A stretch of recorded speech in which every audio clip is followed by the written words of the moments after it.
22-ാം വയസ്സ് മുതൽ സിനിമ സ്വപ്നം കണ്ടു. തിരുവനന്തപുരം സ്റ്റേറ്റ് സെൻട്രൽ ലൈബ്രറിയിൽ ലൈബ്രറിയന്റെ റോളിൽ എത്തിയപ്പോഴും ആ സ്വപ്നം കൈവിട്ടില്ല. 50 വയസ്സ് കഴിഞ്ഞ് ആദ്യ സിനിമ സംവിധാനം ചെയ്തു, ഗേൾ ഫ്രണ്ട്സ്. അതാകട്ടെ IFFKയിൽ മലയാളം സിനിമ ടുഡേയിൽ ഇടം നേടുകയും ചെയ്തു. ഇത് ശോഭനയുടെയും ഗേൾ ഫ്രണ്ട്സിന്റെയും കഥ.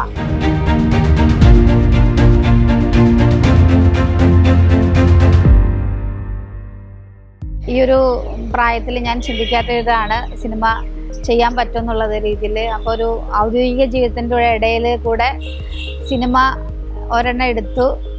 അത് ഒരു സ്ത്രീ വിഷയങ്ങളെ സംബന്ധിച്ചിട്ടായിരുന്നു. അത് ഫിലിം ഫെസ്റ്റിവലിൽ എടുത്തു എന്ന് പറഞ്ഞു കഴിഞ്ഞാൽ എനിക്ക് വലിയൊരു സന്തോഷമുള്ളൊരു കാര്യം തന്നെയാണ്.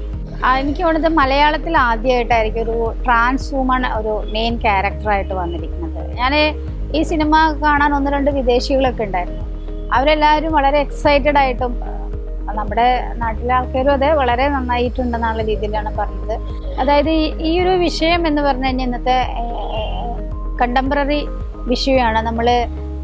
നമ്മുടെ സൊസൈറ്റിയിൽ പെൺകുട്ടികളാണെങ്കിലും വളരെ ഇൻഡിപെൻഡൻ്റായി ചിന്തിക്കുകയും അവരുടെ പാർട്ട്ണറെ സെലക്ട് ചെയ്യുകയും അതല്ല തങ്ങളുടെ ബോഡി ശരീരം എന്നുള്ളത് സ്വന്തം ഒരു രീതിയിലാണെന്ന് പറയുകയും ചെയ്യുന്നൊരു കാലഘട്ടത്തിലാണ്. മാത്രമല്ല വിവിധ തരത്തിലുള്ള ഒരു ലൈംഗിക ആഭിമുഖ്യം പ്രകടിപ്പിക്കുന്ന ഒരു സൊസൈറ്റിയാണ്. ആ പ്രകടിപ്പിക്കുന്ന അത് അംഗീകരിക്കുകയും അതൊരു രോഗമല്ല എന്നുള്ള രീതിയിൽ ഇപ്പോഴാണ് നമ്മൾ വിവിധ തരം ഭിന്ന ലൈംഗികതയെല്ലാം അംഗീകരിച്ചത്. ഈ സിനിമയിൽ ട്രാൻസ് വുമൺ എന്ന് പറഞ്ഞു കഴിഞ്ഞാൽ നമ്മൾ മാറ്റി നിർത്താതെ തന്നെ നമ്മുടെ കൂടെ ചേർത്ത് നിർത്തിയിട്ട് പോലെയുള്ള ഒരാളായിട്ടുള്ള രീതിയിൽ വളരെയധികം പവർഫുൾ ആയിട്ടുള്ള സ്വന്തമായ തീരുമാനങ്ങൾ എടുക്കുക. പലപ്പോഴും മറ്റുള്ള ആൾക്കാരെക്കാളും മറ്റ് പെൺ സുഹൃത്തുക്കളെ ചേർത്ത് നിർത്തുന്ന ഒരു ക്യാരക്ടറാണ്. ശോഭന ഒരുപാട് നിർബന്ധിച്ചിട്ട് ഞാൻ അഭിനയിച്ചതാണ്. എനിക്ക് ഭയങ്കര കൺഫ്യൂഷൻ ഉണ്ടായിരുന്നു. കാരണം എനിക്ക് ആക്ടിങ് എക്സ്പീരിയൻസോ ഞാൻ ആ ബാക്ക്ഗ്രൗണ്ടിൽ നിന്ന് വരുന്ന ആളല്ല. പക്ഷെ ഭയങ്കര സീരിയസ് ആയിട്ട് ഞാൻ സിനിമകളെ കാണുകയും വേൾഡ് സിനിമകളെ കുറിച്ചൊക്കെ ഒരുപാട് എനിക്ക് എൻ്റെതായിട്ടുള്ള അണ്ടർസ്റ്റാൻഡിങ് ഉണ്ട്. വളരെ സ്ട്രോങ് ആയിട്ടുള്ളൊരു ക്യാരക്ടറാണ്. അപ്പോൾ അതും എൻ്റെ ഫസ്റ്റ് മൂവിയാണ്. അത് IFFK സെലക്റ്റഡ് ആയി. അപ്പോൾ ഇങ്ങനത്തെ ഒരു മൂവിയിൽ ഒരു ഇങ്ങനൊരു ക്യാരക്ടർ ചെയ്യാൻ പറ്റിയത് ഞാൻ ഒരുപാട് സന്തോഷമാണ്. കാരണം ട്രാൻസ്ജെൻഡേഴ്സിനെ സംബന്ധിച്ച് വളരെ റെയർ ആയിട്ടാണ് ഇങ്ങനത്തെ ഓപ്പർച്യൂണിറ്റീസ് കിട്ടുന്നത്. 1-2 ക്യൂർ വ്യക്തികൾ വന്നിട്ട് പറഞ്ഞു ഞങ്ങൾ ഇത്തരത്തിലുള്ള സിനിമകൾ ഉണ്ടാക്കാൻ അവർക്ക് താല്പര്യമുണ്ട്, അതൊന്നും സാധ്യമല്ല എന്ന് വിചാരിക്കുമ്പോഴാണ് ഇങ്ങനെ ഒരു സിനിമ ഒരാൾ ചെയ്തത്. അപ്പോൾ അവർക്കും സിനിമ ചെയ്യണമെന്നുണ്ട്. അതുപോലെ തന്നെ അവരുടെ വിഷയങ്ങളെ പറ്റിയിട്ട് എല്ലായ്പ്പോഴും മാർജിനലൈസ് ചെയ്യാതെ ഒരു മുൻനിരയിൽ തന്നെ ആ ക്യാരക്ടറെ കൊണ്ടുപോകുന്നതിലൊക്കെ വളരെയധികം സന്തോഷവും എനിക്ക് വലിയ അഭിനന്ദനങ്ങളും കിട്ടിയിട്ടുണ്ട്. ഇപ്പം ഈ ഫിലിം ഫെസ്റ്റിവലിൽ 4 സ്ത്രീകൾ വന്നു. ഇനിയിപ്പോൾ അടുത്ത ഫിലിം ഫെസ്റ്റിവലുകൾ എത്രയാണെന്ന് എനിക്കറിയില്ല. അപ്പോൾ ആ തരത്തിൽ ഈ ഒരു 29ാമത്തെ IFFK ഏറ്റവും കൂടുതൽ ചരിത്രപരമായിട്ടുള്ള പ്രാധാന്യം നേടാൻ പോകുന്നത് ഈ ഒരു സ്ത്രീ സാന്നിധ്യം കൊണ്ടാണ്. ചെയ്യുന്ന ജോലി വേറെ, നമ്മുടെ പാഷൻ വേറെ. അപ്പം വളരെ രീതിയിൽ കട്ട് ആൻഡ് റൈറ്റ് ആയിട്ടുള്ള രീതിയിൽ ആണ് ഞാൻ 2 ജോലിനെയും വ്യത്യാസപ്പെടുത്തി കണ്ടിരുന്നത്. അപ്പം അതിൻ്റെ സമയത്ത് കൂടുതൽ സമയം പുലർച്ചെയൊക്കെ ഒരു 3 മണിക്ക് എഴുന്നേറ്റിട്ടാണ് ഞാൻ സ്ക്രിപ്റ്റ് എഴുതുന്ന പരിപാടി ചെയ്യുന്നത്. എനിക്ക് വലിയ ഒരു സാഹസമായിരുന്നു ചെയ്തത്. പക്ഷേ അത് വിജയിച്ചപ്പോൾ വളരെ സന്തോഷം. എൻ്റെ സുഹൃത്തുക്കൾ പൂന ഫിലിം ഇൻസ്റ്റിറ്റ്യൂട്ടിൽ പഠിക്കാൻ പോകുന്നു. അപ്പോൾ എനിക്ക് നിരാശയാവുന്നു, അയ്യോ എനിക്ക് അവിടെ പഠിക്കാൻ പറ്റുന്നില്ല, അവർ സ്ക്രിപ്റ്റ് എഴുതുന്നത് കാണുന്നു.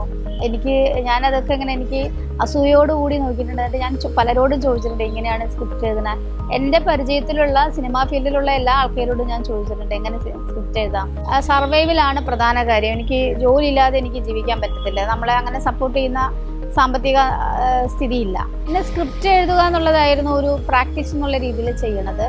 പലപ്പോഴും ഞാൻ 2-3 മാസം ലീവൊക്കെ എടുത്ത് പോയി സ്ക്രിപ്റ്റ് എഴുതിയിട്ടുണ്ട്.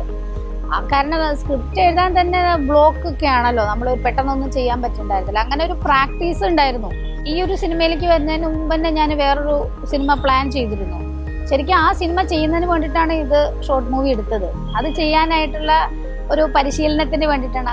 എന്നാലും എനിക്ക് സംശയം, സിനിമ ഇതൊക്കെ ചെയ്താൽ പറ്റുമോ, എനിക്കൊന്നും അറിയില്ലല്ലോ എന്ന് വെച്ച്. അപ്പം ഞാൻ കരുതി ആ സിനിമയ്ക്ക് മുമ്പായിട്ട് ഒരു 10 മിനിറ്റ് ഒരു ഷോർട്ട് മൂവി എടുക്കാം എന്നുള്ള രീതിയിലാണ് ഇത് തുടങ്ങിയത്. അപ്പോൾ സിനിമ ചെയ്യണമെന്ന് ആഗ്രഹമുണ്ട്, എനിക്ക് ചെയ്യാൻ പറ്റും എന്നുള്ളൊരു വിശ്വാസമുണ്ട്. പിന്നെ ഈ സിനിമയുടെ ഒരു പ്രത്യേകത എന്താണെന്ന് വെച്ച് കഴിഞ്ഞാൽ ഇതിൽ ഞാൻ വലിയ കോംപ്രമൈസ് ഒന്നും ചെയ്തിട്ടില്ല. അത് എനിക്ക് എൻ്റെ സ്വയം പ്രൊഡക്ഷൻ ആയ കാരണം കൊണ്ടാണ്. ഇപ്പം അല്ലെങ്കിൽ ഒരു പ്രൊഡ്യൂസറുടെ അടുത്ത് ഞാൻ ഈ കഥ പറഞ്ഞുകൊണ്ട് എനിക്കിതിന് പറഞ്ഞ് കൺവിൻസ് ചെയ്യിക്കാൻ എനിക്ക് പറ്റില്ല. അപ്പോൾ ചിലപ്പം ഞാൻ മാറ്റിപ്പോയേനെ.